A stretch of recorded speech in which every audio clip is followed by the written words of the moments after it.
Bueno, muchísimas gracias por la invitación, Lali, Bernardo, muchas gracias. Gracias por prestarme sus oídos. Espero poner una palabra sabia ahí y merecer su linda atención. La verdad es que, como dijo Bernardo, Lali ha dicho casi todo. Entonces, me toca, creo yo, conceptualizar la responsabilidad social, porque no hay nada más importante para la práctica que una buena teoría.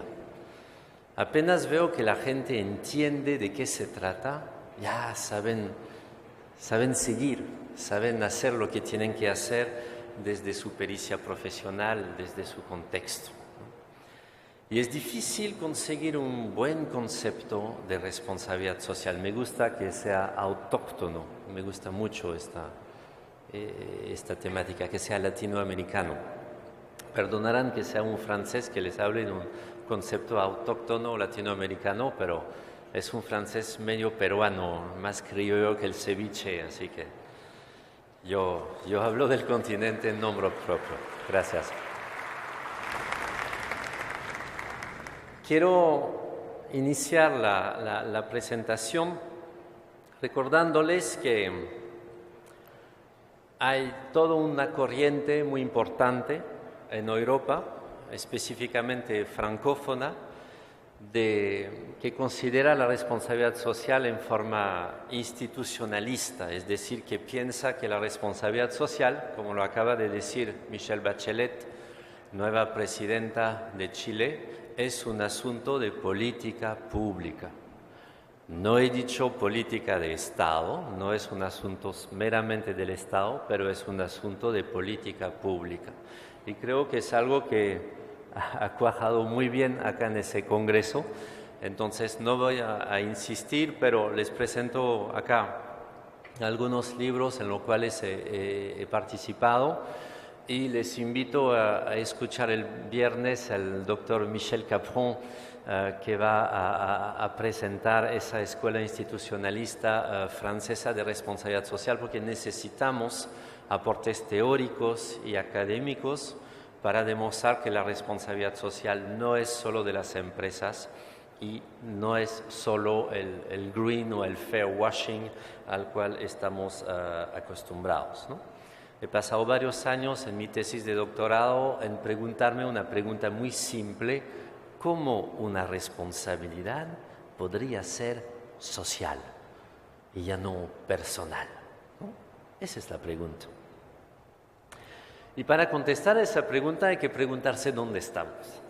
Es muy importante ubicarse en el mundo, porque ser responsable es responder. Entonces hubo un llamado.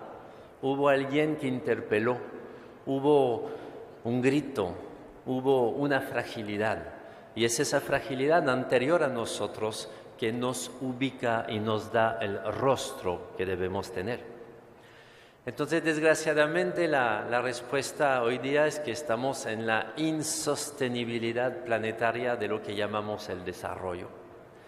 Y estamos en la responsabilidad de las ciencias y las empresas. No separó nunca las dos, porque las ciencias son tan importantes como las empresas para el desarrollo económico de hoy.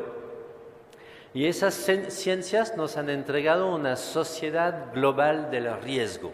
Es una palabra, un concepto muy importante del sociólogo alemán Ulrich Beck, que les invito a estudiar si no lo han hecho, ¿no? Arriesgamos desaparecer no por ignorancia, sino por saber. Arriesgamos desaparecer no por debilidad, sino por una suprapotencia mundial acumulada por el progreso científico de los 4 últimos siglos. Entonces la ciencia está en primera plana hoy día y tiene que responsabilizarse por lo que ella misma ha creado. Esto nos conduce a ver, si me lo das, lo ponemos acá. Está inclinado, ¿se mantendrá? ¿Sí? Sí. Esto nos conduce al tema de las grandes conferencias internacionales, ¿no? Y la economía del mercado.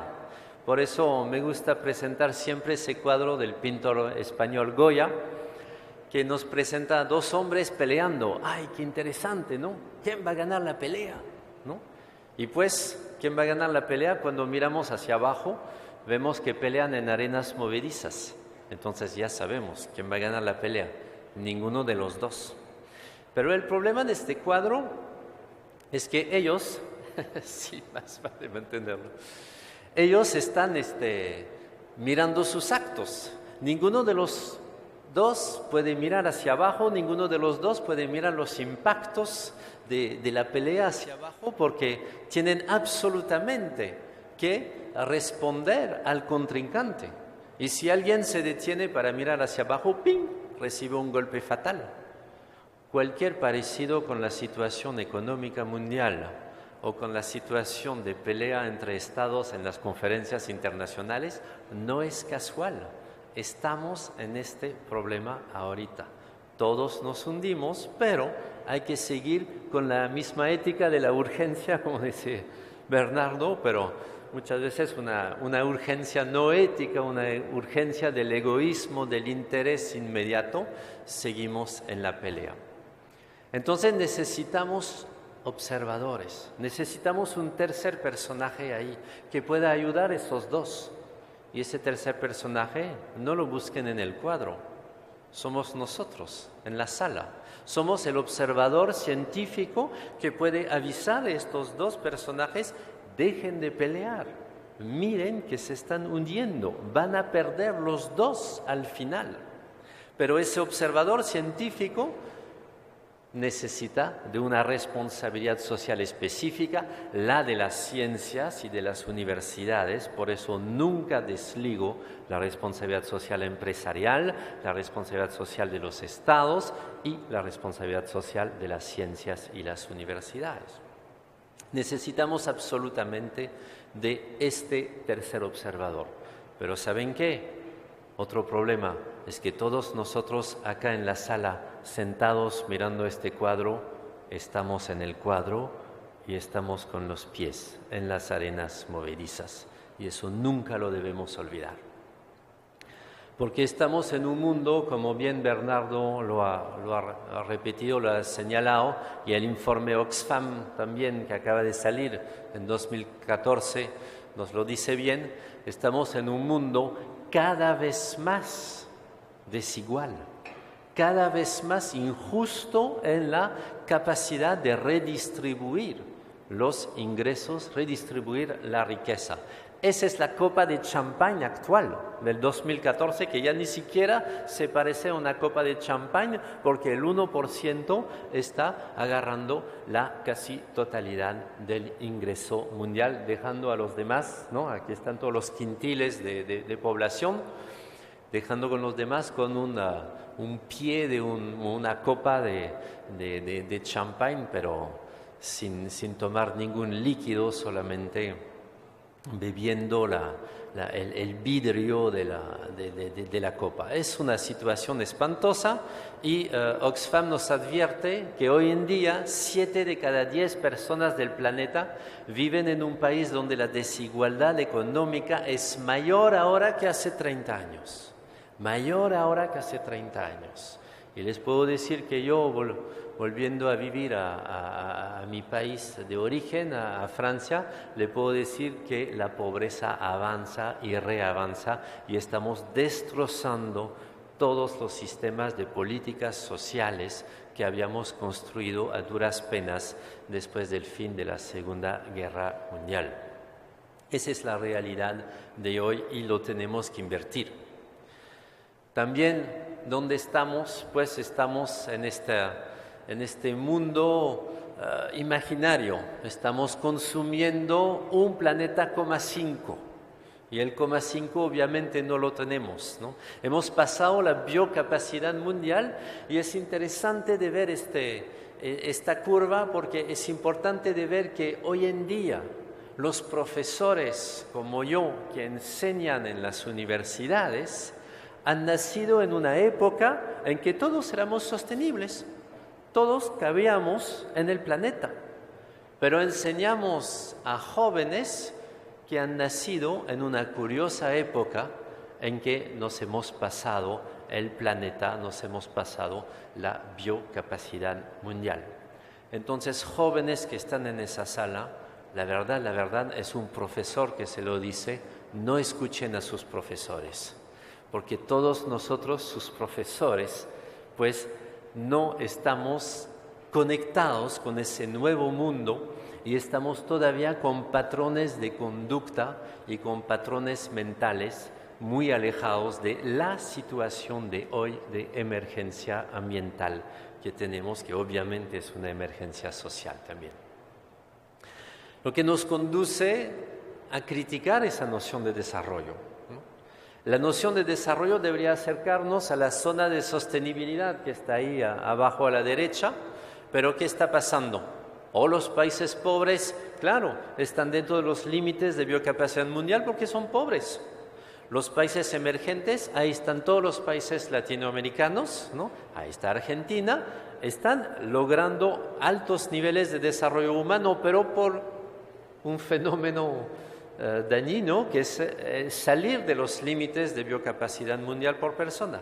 Y los países ricos como Francia ya hace buen tiempo que se olvidaron lo que era un límite de biocapacidad. Entonces, fíjense que el desarrollo actual evita sistemáticamente la zona de sostenibilidad. En lugar de acercarnos a esa zona, la evitamos. Desde luego, pues, la conclusión es muy simple. Somos sistémicamente insostenibles en el planeta Tierra. La palabra importante acá es la palabra sistémicamente. No se trata de acusar a nadie, de decir ya, si le ponemos 3 o 4 en prisión todo va a ir mejor. No, es sistémico, es rutinario. Mi misma presencia aquí significa 2 toneladas de CO2 en la atmósfera, porque vengo de Francia, ¿no? 2 toneladas de CO2 es más que el peso de mi carro, más que el peso de su carro. Ahí está. Entonces, cada minuto que yo hablo son más de 66 kilos de CO2 en la atmósfera. Eso es la rutina, eso es lo que hay.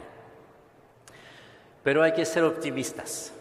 Hay que ser optimistas porque bebés nacen como Budas, bebés nacen con la sonrisa del optimismo de una humanidad que sí está trabajando para mejorar sus procesos. Y los procesos sí existen. En 5 minutos en Internet podemos escuchar hablar de la economía de flujos en lugar de stocks, pasar de una economía basada en stocks petroleros y minerales a una economía de flujos que utiliza el flujo solar, el flujo de Taita Inti, el Padre Sol. Nuestro Padre Sol, porque tú y yo estamos hechos de átomos de carbono y los átomos de carbono solamente se crean en los soles, ¿no? Somos los hijos del Sol, Taita Inti, ¿no? Y bueno, esa economía de flujos es una economía por definición más igualitaria, porque cada vez que extraigo un stock de petróleo de la tierra, lo quito para siempre a la generación siguiente. Pero cada vez que utilizo un flujo solar, eólico, de biomasa para hacer funcionar la economía de hoy, no le quito nada a la generación siguiente, que ella también podrá utilizar el mismo flujo.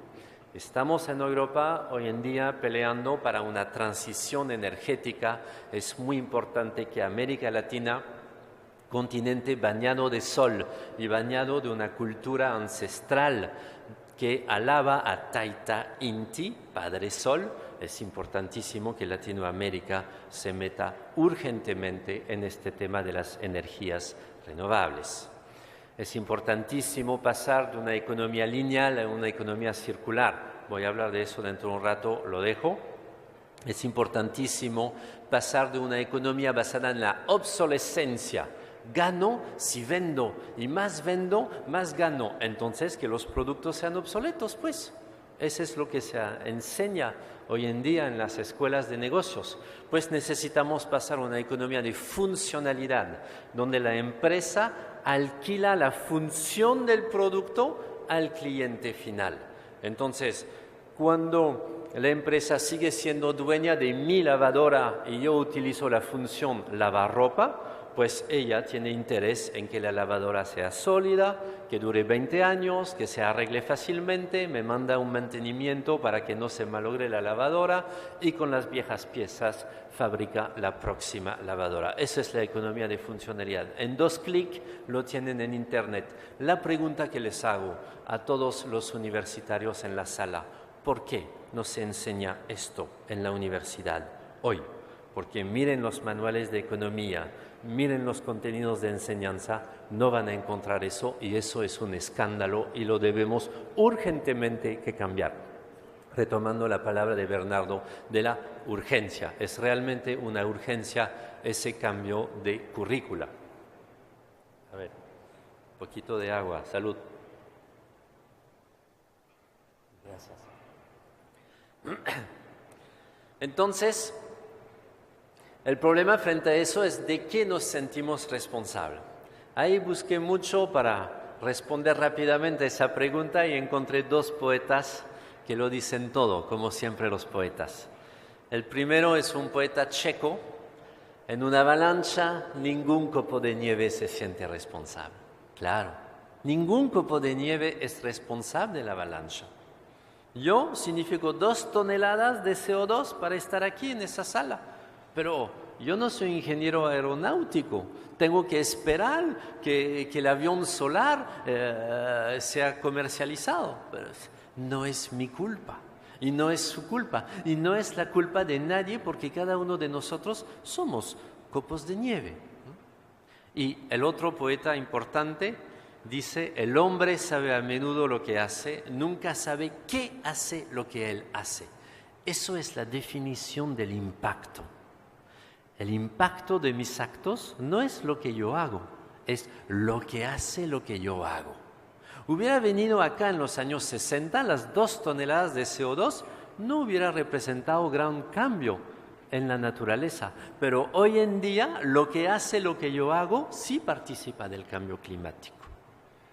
Entonces, hay una invisibilidad de los impactos y debemos nosotros observar esos impactos invisibles. Acuérdense del cuadro de Goya. Pues entonces, ahora, ¿a dónde va la responsabilidad social? ¿No? La verdad, tendría que ir hacia la institucionalización, pero hay señales y acabamos de tener un congreso en Montreal en el cual hemos hablado de eso. Hay signos de desaparición también, porque acá estamos festejando la responsabilidad social, pero hay gente que dice eso. Hay gente que dice que la RSE irá mutando con el tiempo a algo descafeinado, inútil y prescindible en el tiempo. De hecho, cada año lo es más. Las nuevas jornadas de expertos clonados recién salidos de las universidades privadas, los oportunistas, algún estafador, gente sin escrúpulos y pocos idealistas mal informados, quizás como yo, se encargarán de ello. Se encargarán de ello. Entonces hay algo que hacer, ¿no? Hay algo que hacer para que la responsabilidad social deje de ser tan blanda y tan poco transformadora. Y eso no lo dice François Vallès, lo dice George Kell, el director del Pacto Global, porque se confesó en una reunión. La responsabilidad social todavía no es transformadora. Entonces yo estoy muy feliz de participar en ese congreso, porque aquí sí, ese concepto de ecosistema de responsabilidad social es el buen concepto que convoca a todos los actores, porque desgraciadamente, ¿saben qué? No se puede hacer responsabilidad social a solas. La responsabilidad social en solitario no es transformadora, no es eficaz. Entonces hubo una evolución del concepto de responsabilidad social, por supuesto. El primer concepto de la Comisión Europea, el del Libro Verde, era ese concepto pésimo que hablaba del compromiso voluntario más allá de las leyes. Ah, qué cómodo, el compromiso. Yo prometo, nadie me pidió nada, pero yo prometo, porque soy fuerte y tengo un poco de plusvalía, entonces yo prometo, más allá de las leyes, sobre todo que no me impongan nada, ¿eh? Y yo hago responsabilidad social como yo quiero, hasta donde quiero, cuando quiero, ¿no? Qué lindo concepto.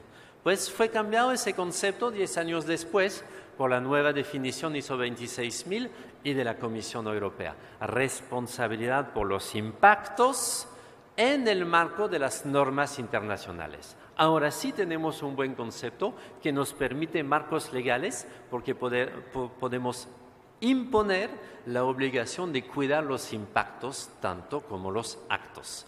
El tema es que hay que ver qué significa todo eso. Y no es fácil. No es fácil de saber qué significa responsabilizarse por impactos, porque justamente no es lo que yo hago, mis impactos, es lo que hace lo que yo hago, y eso no lo veo directamente. No tengo visibilidad inmediata de eso. Y desgraciadamente, toda responsabilidad social es corresponsabilidad. Por eso Lali tiene toda esa dificultad para convocar a toda esa gente una vez al año, ¿no? Para hacer realmente un entorno sostenible de responsabilidad social entre todos los actores. Es una responsabilidad entre nosotros, no en mi corazón, sino entre nosotros. Esa es la gran dificultad de la responsabilidad social. Entonces hay tareas pendientes. Primero, y ojalá que vayamos muy rápido en eso, terminar con el fair washing y el doble discurso. Terminar con los premios de responsabilidad social, donde la empresa, ¿no?, mete la plata para organizar el premio y, oh, sorpresa, se gana ella el premio, ¿no? Y con 3 acciones bonitas para los pobres del otro lado de la ciudad, pues me lavo la cara, me lavo de todas las acciones y de todos los impactos negativos que puedo tener. No, no es eso, ¿no? Los tipos que destrozan la selva se vuelven responsables, dice el dibujo, ¿no? Ahora echan gasolina sin plomo en sus sierras motorizadas. Pues eso no es responsabilidad social, lo siento, es apenas filantropía, ¿no? Entonces debemos promover cambios económicos sistémicos y no solo ejemplaridad y buenas prácticas puntuales. Cuídense con el tema de la ejemplaridad, porque el ejemplar no necesariamente está trabajando a favor de la responsabilidad social, ¿no? David Vogel, el norteamericano, académico norteamericano, dice en un libro que se llama El mercado de la virtud, porque obviamente se hace mercado de la virtud. Dice algo muy importante. Dice, una empresa que no hace nada en contra del cambio climático, pero que puja para que haya una ley en su país que da exigencias medioambientales a las empresas, hace más para la responsabilidad social que la empresa ejemplar que hace muchas acciones contra el cambio climático, pero que hace lobby para que no haya ninguna ley. Esa es una reflexión interesante. Más vale pelear para un marco público para todos que ser ejemplar, pero haciendo lobby para que no pase ninguna ley, ¿no? Entonces necesitamos diseñar políticas públicas co-construidas, no políticas de Estado, sino políticas públicas co-construidas con todos los actores para reorientar el mercado para que vaya premiando el responsable, castigando al irresponsable. Hoy en día, desgraciadamente, no es el caso.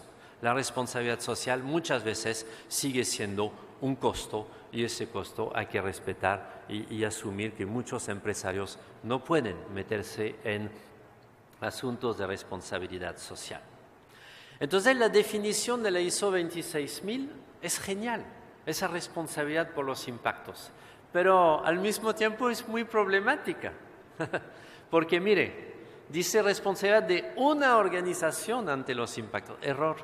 No hay ninguna responsabilidad que se conjuga en singular cuando hablamos de responsabilidad social. Segundo, estupor. ¿Cómo podría yo ser responsable por mis impactos y ya no solamente por mis actos? Y horror de la definición, falta agregar el deber de asociación interorganizacional, es decir, lo que estamos haciendo en este mismo congreso, reunirnos, juntarnos, y eso es un deber y debería estar en la definición, desgraciadamente no está. Entonces hay que ir más allá de la ISO 26000, es una de las malas noticias del día. Hay una tarea intelectual pendiente de la responsabilidad social, es de no confundirla más con la responsabilidad moral, que es muy importante la responsabilidad moral, pero es un pequeño aspecto del problema. Tampoco es una responsabilidad jurídica la responsabilidad social, es una corresponsabilidad política asociativa. Y eso hace que cualquier responsabilidad social actual que está hecha en solitario es blanda y ineficaz. Es por eso que los empresarios empiezan a cansarse con el tema de la RSE y quieren pasar a otra cosa. Pues que pasen a economía circular, que pasen a economía de funcionalidad, que pasen a economía de flujos. Ahí está el corazón de lo que debemos hacer y eso será la verdadera responsabilidad social. Pero entonces, ¿qué significa ser responsable por los impactos? A eso quería llegar. Hay un poquitín de filosofía, ¿no? Diferencia entre actos e impactos. ¿Nuestros actos qué cosas son? Los actos tienen autor. Los actos son productos de las personas que actúan. Estoy haciendo en este momento un discurso, es mi acto. Esos actos son visibles y distinguen a sus autores, ¿no? Cuando nos encontramos con una persona, le preguntamos, ¿qué haces en la vida? Y con eso tenemos una definición de esa persona. Los actos y sus consecuencias son imputables a sus autores. Entonces definen una responsabilidad específica que es moral y jurídica, la responsabilidad por imputación. Y obviamente la moral y la ley lo hacen desde hace tiempo. Y última característica, los actores pueden ser controlados por los autores. Yo trato de controlar en este momento mi discurso porque es mi acto. Yo soy dueño de mi acto. Lo puedo controlar. Los impactos no tienen autor. Son productos sociales, sistémicos. Esa copa de champán de la desigualdad es un producto sistémico. Ese cambio climático que vamos a discutir en París el año próximo, ¿no? es un cambio sistémico, no tiene autor, ¿no? Los impactos ligan y enredan a los interactores sociales. Ahí somos agentes sociales, pero no controlamos todo. Por eso los impactos no son directamente imputables a las personas, sino al conjunto social. ¿Saben cuál es el problema? El conjunto social no es nadie. Como es todo el mundo, pues no es nadie. Entonces, nadie es responsable. Y como soy copo de nieve, sigo como yo siempre he actuado antes. Entonces, necesitamos innovaciones éticas, jurídicas y políticas para responsabilizar a la sociedad por sus impactos. Y eso no es fácil. No es fácil y otra vez, lo repito, nadie puede gerenciar sus impactos a solas. Necesitamos asociación. Un ejemplo para que entiendan bien la noción de impacto. Esa es una investigación fantástica que compara el progreso de la curva de vida de las mujeres francesas desde el siglo XVIII. Miren ahí abajo, la primera línea negra, la situación de las mujeres francesas antes de la Revolución Francesa. De 100 mujeres nacidas, 30 se morían durante el primer año. Y a los 8 años y medio, ya la mitad de esas mujeres habían muerto. Eso era la situación en Francia en la mitad del siglo XVIII. Y miren progresivamente cómo la curva se va enderezando, cómo la curva se va hacia la situación de hoy, en que cuando nacen 100 niñas francesas, pues 100 sobreviven y a los 85 años de edad la mitad ha muerto. Eso no es bla, bla, bla, eso es ética, eso es desarrollo. Y eso lo hemos hecho en la casi totalidad de los países del mundo, porque esta curva de rectangularización sí se da en la mayoría de los países del mundo. Lo hemos hecho muy bien, pero ¿qué está pasando hoy en día? Hay un montón de cáncer, un montón de enfermedades del sistema inmunológico, hay todas unas señales que se vislumbran en el horizonte y que nos anuncian unas arenas movedizas acerca de la salud mundial. ¿Y qué está pasando? Pues sobre el tema del impacto de la industria química sobre la fertilidad, he aquí algunas cifras que pueden leer, ¿no? Por ejemplo, la tasa de parejas francesas que no pueden concebir después de 12 meses, es un súper buen indicador, ha pasado de 14% en 91 en 24% en 2012. En 20 años se ha duplicado casi. ¿Qué está pasando? Y cuando bajamos un poco vemos que 40% de los productos de higiene y belleza contienen al menos un perturbador endocrino. Se hizo un estudio en Francia y se vio que un niño francés comprando la comida en el supermercado normal de Francia ingiere 128 residuos potencialmente peligrosos en su dieta diaria.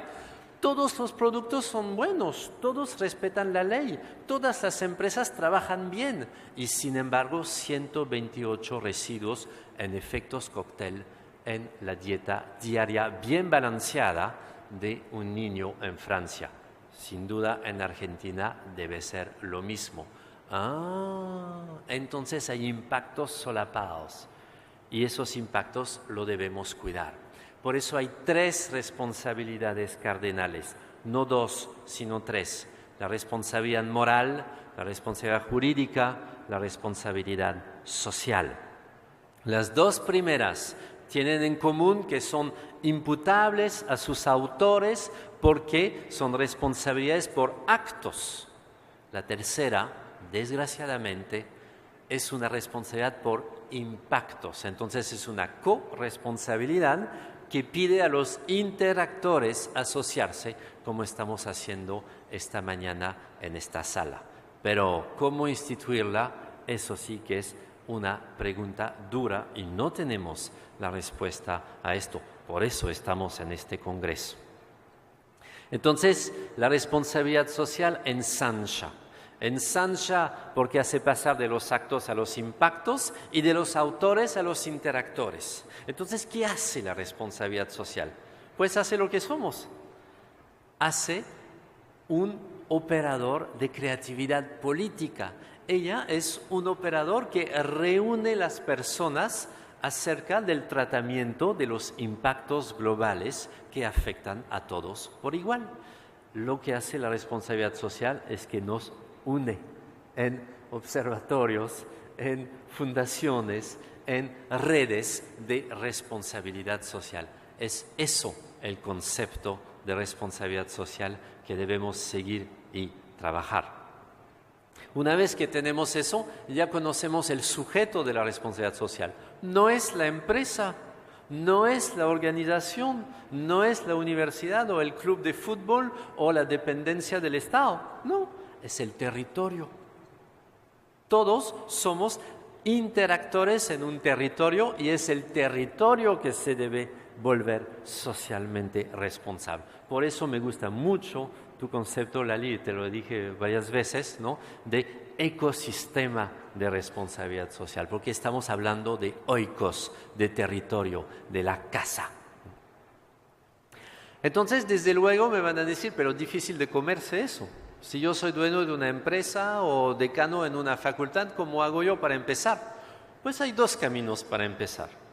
Un camino que parte de mi organización, mi empresa, mejora su responsabilidad social y eso me da mi mismo negocio, pero mejor, ¿no?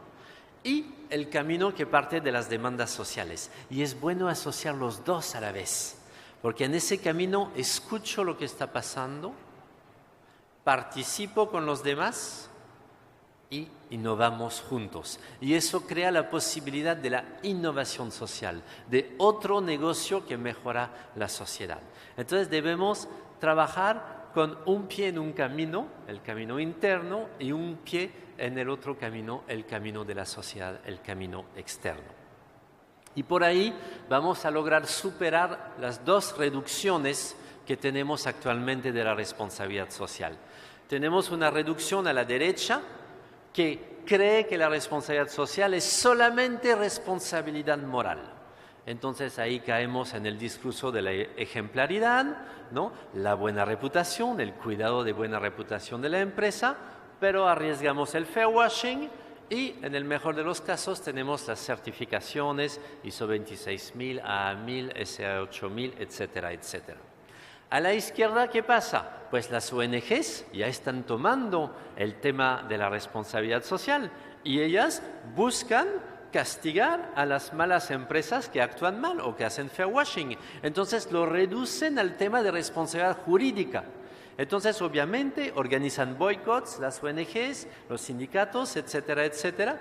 Piensan en la necesidad de imponer la normatividad internacional, eso es muy bueno, los derechos humanos, la OIT, las normas ambientales, pero hay un riesgo de lobbying por parte de las empresas que no quieren nuevas leyes y sobre todo de dumping. Es lo que está pasando en Europa. ¿Por qué Europa está mal? Porque todas las empresas se van al tercer mundo, ¿no?, a producir en países más blandos a nivel de leyes y obviamente con mano de obra más barata. Entonces se derrumba el sistema económico europeo. Eso es normal. Nadie, o muy pocos, pero nosotros sí en esa sala, ve que la responsabilidad social no es reducible ni a una responsabilidad moral ni a una responsabilidad jurídica, sino que más bien tiene que ser asumida como fuente de innovación social, como corresponsabilidad para cambios sistémicos hacia una sociedad justa y sostenible con todos los nuevos diseños y las nuevas iniciativas que hay. Economía de funcionalidad, econegocios, economía de flujos, transición energética, las comunidades de aprendizaje donde se liga gobierno con empresa, con universidades, con sociedad civil, todos los procesos gana-gana, el comercio justo, etcétera, etcétera. Y fíjense, si lo analizamos con el tema de la economía circular, que está empezando a sonar muchísimo en Europa en este momento, eso es la economía lineal. Es la economía que extrae, fabrica, distribuye, utiliza y bota, ¿no? Esa economía ya no da más.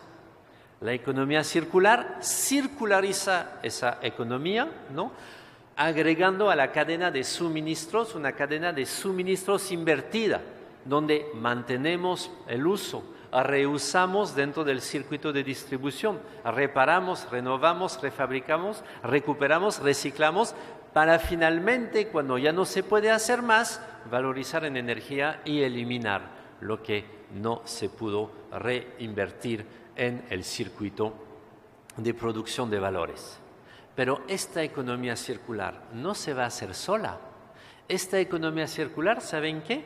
Necesita asociación, necesita trabajar en ecoregiones, trabajar una sinergia industrial para que cada insumo de una empresa sea el desecho de la empresa del lado. Entonces, desechos tras desechos, insumos tras insumos, logramos circularizar y hay ejemplos que se dan en el mundo, por el momento más en Dinamarca que en otra parte, pero sí cada vez más se da esos ejemplos. Pero esto pide una nueva gerencia, una gerencia entre las organizaciones. Entonces, hago un llamado a todos los profesores de facultades de Economía y Gestión. Deben crear una nueva especialidad. Ya no el gerente intraorganizacional, que se ocupa bien de su organización, sino el gerente interorganizacional. Ese gerente capaz de trabajar con todas las empresas a la vez para circularizar la economía. Esa profesión, esa especialidad falta y necesitamos urgentemente trabajar en eso para lograr compartir las funciones esenciales de interés común. Por ejemplo, tener un solo departamento de recursos humanos en una ecorregión entre todas las empresas, lo que permite hacer formación compartida y entonces intercambiar las informaciones muy importantes entre las empresas para saber valorizar los desechos de todos, ¿no?, y trabajar circuitos cortos interempresas. Eso es fundamental. Ven que eso pide trabajar con los demás. Pide trabajar con los demás. A solas no puedo hacer nada. Solamente puedo controlar mis actos, pero no puedo controlar mis impactos. Y es lo que tengo que controlar. ¿Y dónde está la universidad en todo eso? Pues la universidad puede estar en la empleabilidad del egresado, puede ocuparse de eso, ¿no? Nada más. O puede estar en la carrera de los rankings, los rankings mundiales que han venido acá y estamos muy mal en América Latina. Hay una sola universidad que aparece en el puesto 300, es la UNAM de México. La UBA ni aparece, lo siento mucho, y ninguna, ¿no es cierto?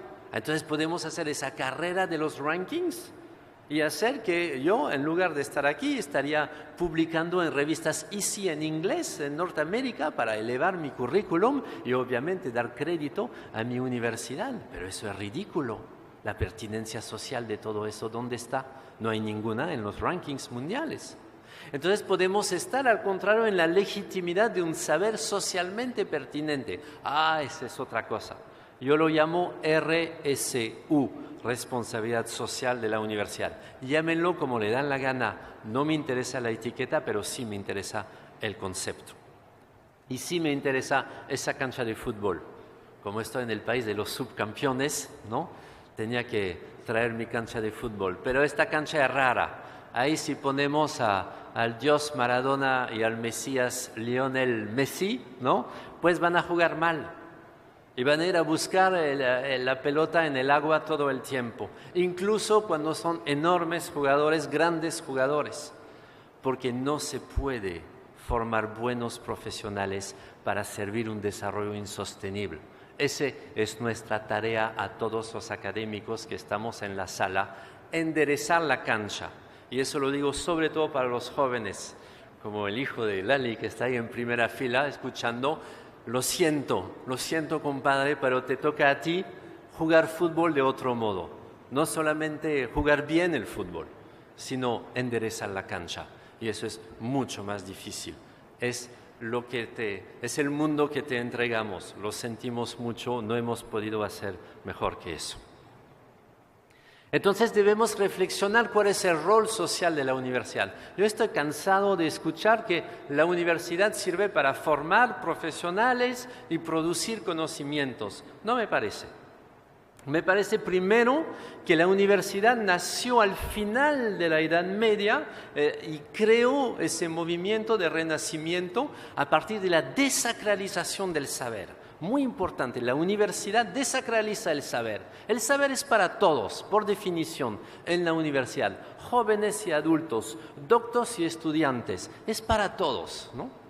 Y esto hace que el propósito específico de la universidad no es la entrega de títulos o la formación de profesionales, es asegurar la legitimidad de los saberes producidos y transmitidos.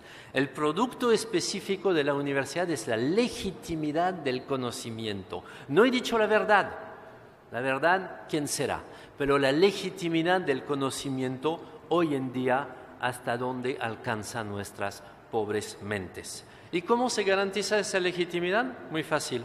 El diálogo, el libre diálogo argumentado crítico entre pares que se pelean en la ágora académica para saber quién es el conocimiento legítimo. Y es por eso que la universidad entrega títulos, licencias y grados, porque ella se ocupa de la legitimidad del saber. Entonces su diálogo tiene que ser autónomo. Su diálogo tiene que ser autónomo frente a los poderes y mucho cuidado con entregar las universidades a las empresas. Puede haber un centro de formación Coca-Cola, puede haber un centro de investigación Coca-Cola, claro que sí lo hay, pero no puede haber universidad Coca-Cola, porque obviamente una empresa tiene sus intereses no universalizables y el lugar de la universalidad es la universidad. Lo tenemos en el ADN, lo tenemos en el nombre. Entonces, mucho cuidado de que esa legitimidad de los saberes siga siendo un bien común público. No he dicho que no puede ser gerenciado en forma privada, no me hacen decir lo que no he dicho. Obviamente, puede haber universidades privadas que se ocupan legítimamente de la legitimidad del saber. Pero el saber legítimo es siempre un bien público, porque ¿cómo voy a saber que yo estoy bien o que estoy mal? Pues diciéndolo a ti, entonces recibiendo tu crítica, y oye, de verdad tienes razón, entonces voy a cambiar mi conocimiento, etcétera, etcétera. El libre diálogo. Y cualquier privatización del saber resquebraja su legitimidad por definición. Un saber privatizado ya es un saber sospechoso, ¿no? Que eso vaya para Monsanto.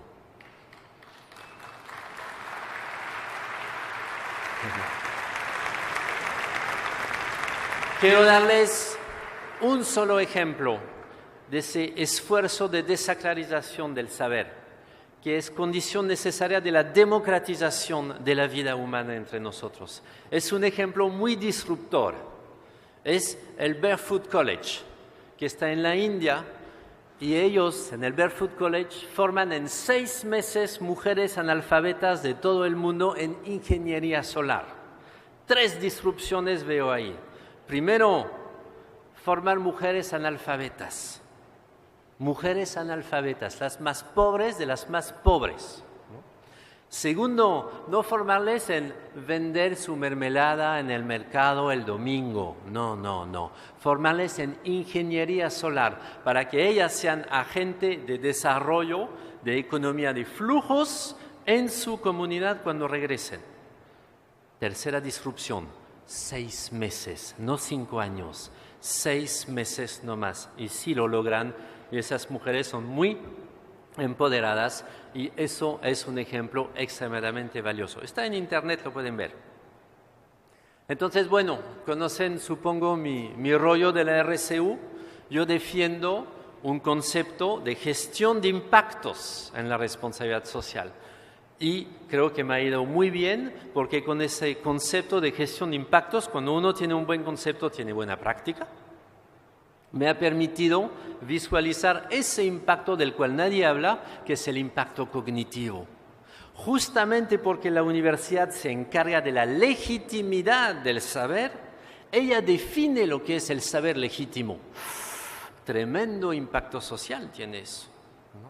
Tremendo impacto social, porque ahí está el currículo oculto, ahí está el prejuicio epistémico con el cual vamos a diseñar la malla curricular, vamos a diseñar las líneas de investigación, vamos a diseñar qué vamos a formar, cómo y con qué contenidos. Tremendo poder tiene la universidad. Y obviamente, cuando caemos en los impactos negativos de la universidad, porque somos seres humanos y cualquier organización tiene sus impactos negativos, pues esto se refleja en la totalidad de la sociedad. Sobre todo, traigo su atención en lo que Edgar Morin llama la inteligencia ciega, la hiperespecialización. Quisiera agua. Es muy importante ver eso. Miren un poco el recuadro mientras tomo agua.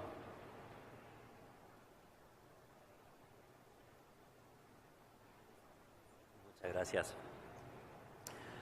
La irresponsabilidad científica, la desvinculación entre la academia y la sociedad. Ojo, los rankings internacionales nos conducen a eso. Mucho cuidado con los rankings internacionales, ¿no?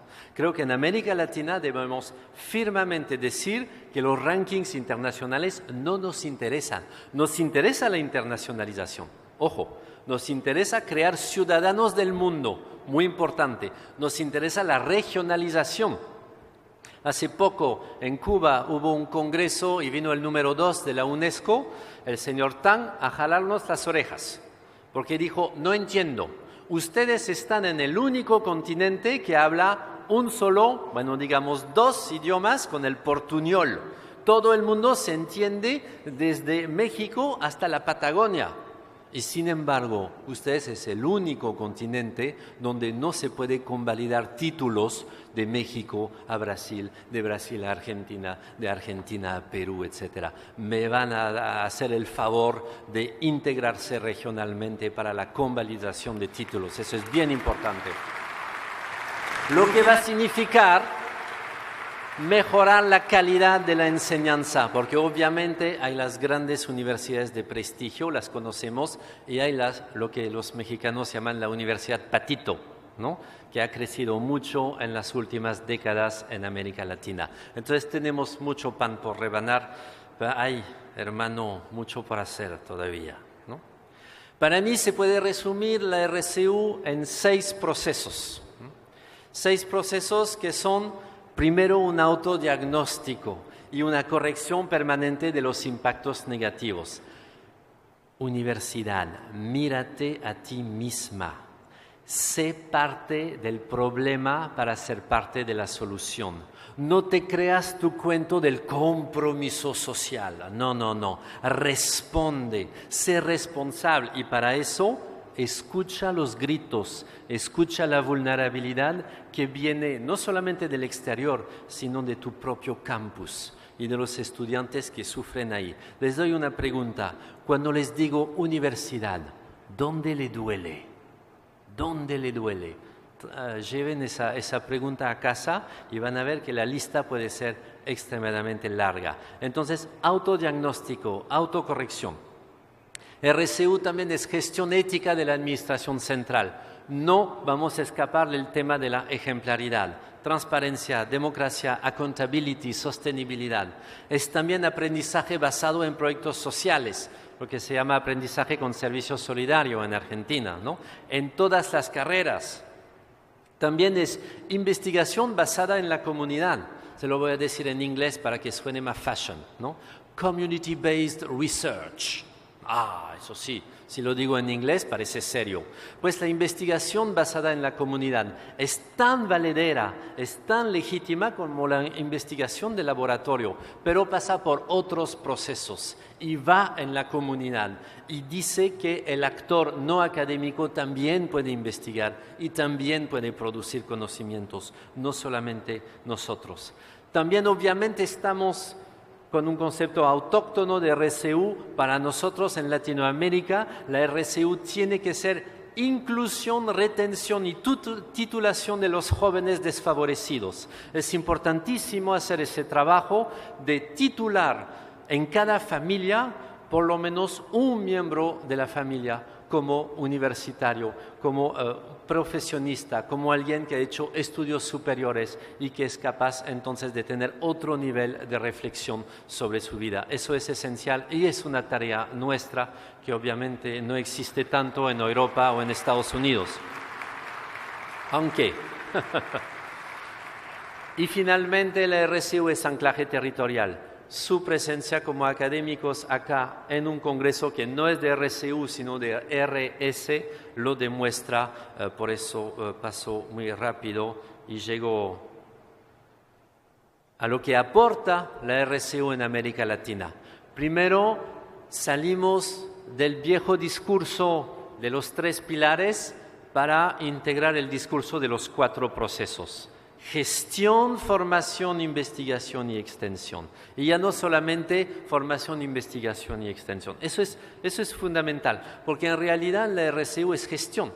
Gestión de la gestión, gestión de la formación, de la investigación y de la extensión. Y debemos medir.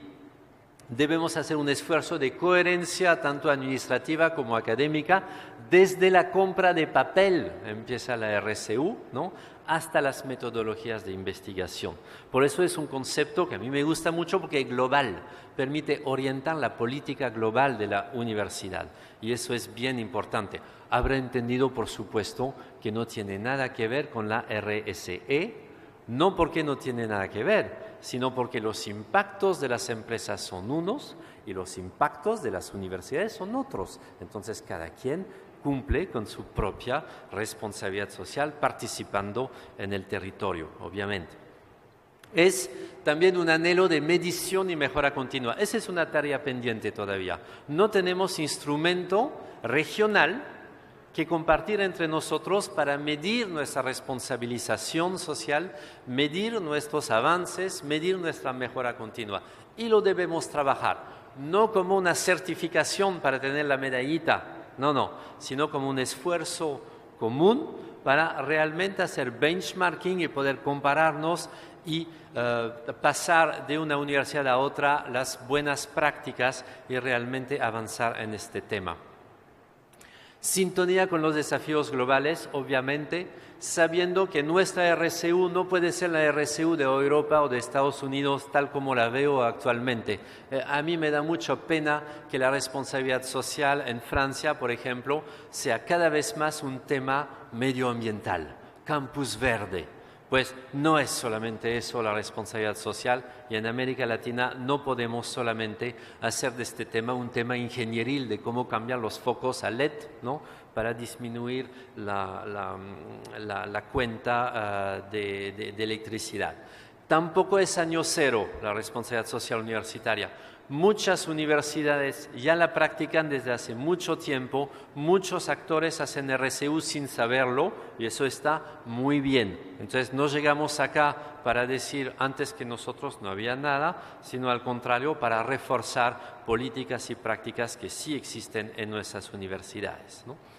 También es una corriente continental integradora.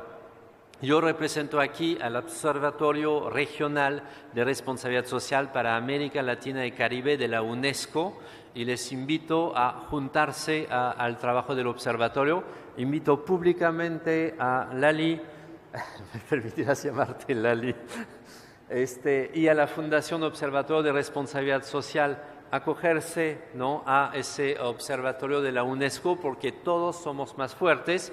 Ya estamos con un observatorio mexicano de responsabilidad social universitario adscrito a la UNESCO. Estamos en pos de crear un observatorio chileno de responsabilidad social universitario, pues que el observatorio argentino que ya existe y que es tan fuerte también forme parte de ese gran movimiento continental. Ojalá así sea.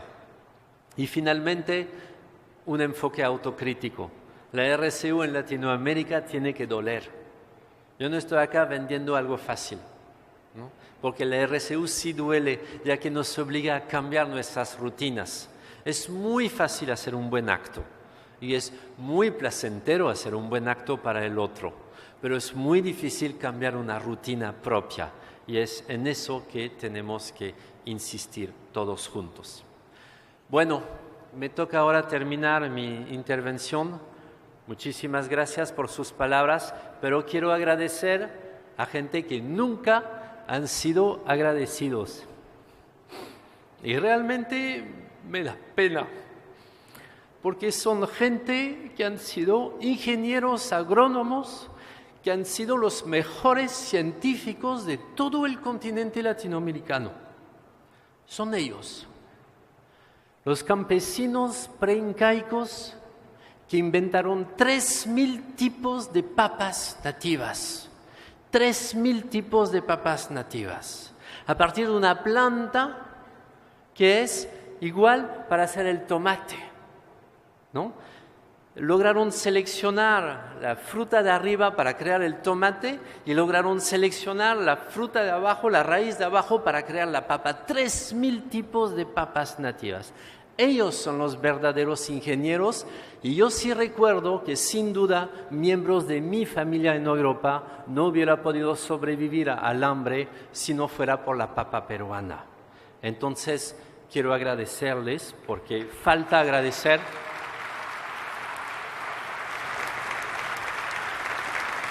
Falta ese reconocimiento, falta dejar la extensión universitaria que se extiende hacia el pobre, como si el pobre fuera el ignorante y el académico docto. Falta el encuentro de saberes entre los saberes académicos y los saberes no académicos. Falta agradecer y falta agradecer en el idioma nativo. Añay, sonjoy ucumantapacha. Añay Taita Bernardo, Añay Lali Mamachay, Añay.